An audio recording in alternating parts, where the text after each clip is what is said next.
Atenção! Você está desafiada para um jogo. A partir de agora, você terá até amanhã à noite para solucionar 3 enigmas. Não se preocupe, algumas dicas irão ajudá-la. Se você for bem sucedida, terá uma boa surpresa. Nossa, Carol, é bem sinistro isso que você está me contando. Você tem certeza que isso não foi um sonho? Absoluta. Eu nem consegui dormir a noite inteira. E pior, ainda tinha uma caixa hoje de manhã na porta da minha casa. Uma caixa, Carol? E o que é que tem dentro? Isso que me deixou mais intrigada. Ó, vieram esses canudinhos aqui e 2 cartões. Um retângulo e um paralelogramo. Ah, e também vi esse cartão dizendo... Quer ver?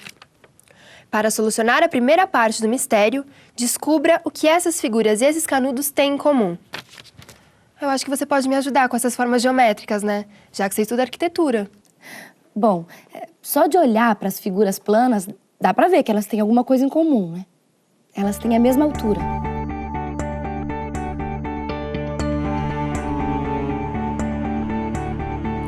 É mesmo?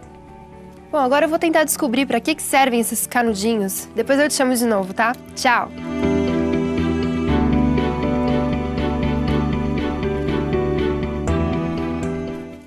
Rita, eu descobri uma coisa bem interessante. As figuras têm a mesma área. Se eu colocar todos os canudinhos sobre o retângulo, ele fica todo coberto. E acontece a mesma coisa se eu colocar todos os canudinhos sobre o paralelogramo.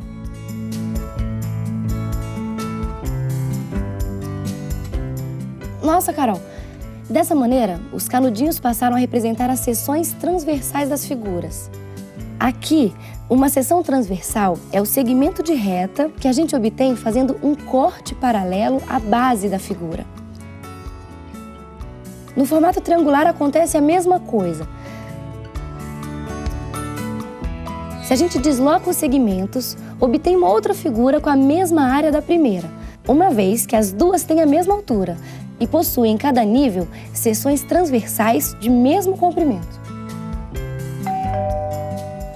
É a campainha, eu vou ver quem é. Não sai daí que eu já volto. Carol, outra caixa? O que será que tem dentro dessa vez? Um monte de placas. O que eu faço com isso? Alô? Espero que você esteja gostando do jogo. A conclusão do primeiro enigma ajudará você neste também. Alô, quem tá falando? Alô? Era aquela voz de novo. Ela disse que a resposta do primeiro enigma me ajudaria nesse segundo.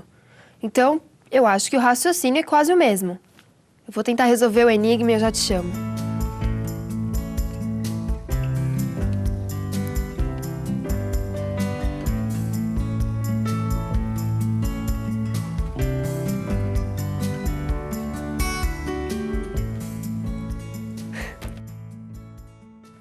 Rita, consegui formar uma pirâmide empilhando as placas de forma centralizada. Mas eu não consigo imaginar o segundo passo. Carol, eu acho que eu tô começando a entender o enigma. Faz o seguinte, vai empurrando as placas todas para um dos lados, de modo que elas fiquem alinhadas. Você vai formar uma pirâmide também, só que um pouco diferente da outra.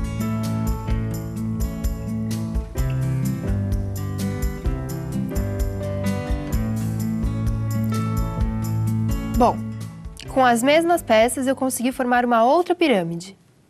E daí? E daí que essa é a chave. Você usou as mesmas placas para formar as duas pirâmides. Então as duas têm o mesmo volume. Repare no seguinte, as placas que você usou representam as seções planas desses sólidos. Numa figura tridimensional, quando fazemos um corte paralelo à base, obtemos uma figura plana. E não mais um segmento de reta, como no caso das figuras planas. Quer dizer, então, que se 2 sólidos de mesma altura possuem em cada nível secções planas de mesma área, seus volumes serão iguais? Tô certa? Certíssima, Carol. E essa sua conclusão é conhecida como o princípio de Cavalieri.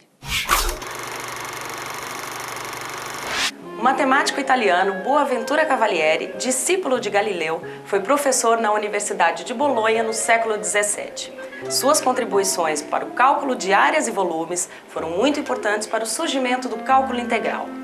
Ele formalizou o resultado que hoje é conhecido como o princípio de Cavalieri para áreas de figuras planas, o qual estabelece que, se duas figuras planas da mesma altura possuem nível a nível secções de mesmo comprimento, elas possuem a mesma área. Da mesma forma, o princípio de Cavalieri para sólidos estabelece que dois sólidos de mesma altura e que possuem em cada nível secções planas de mesma área têm o mesmo volume. Nossa, Rita, valeu mesmo. Acho que agora eu consegui desvendar o mistério. Beijo.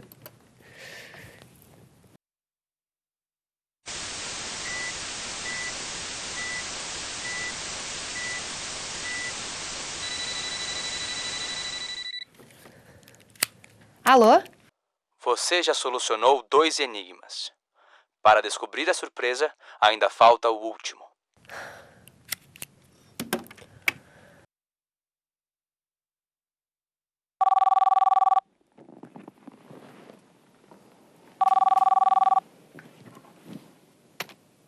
Carol? O que foi? Ih, pela sua cara você recebeu mais um recadinho daqueles. Não deu outra, Rita. Eu já mandei as imagens pra você ver.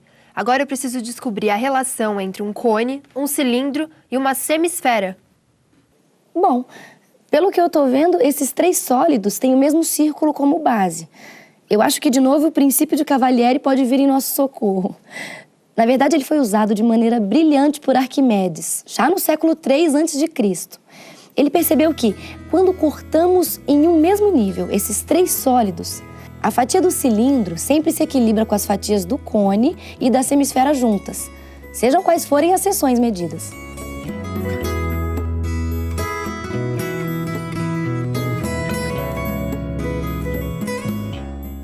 Isso acontece porque a soma das áreas das seções planas do cone e da semisfera se iguala à área da seção plana do cilindro.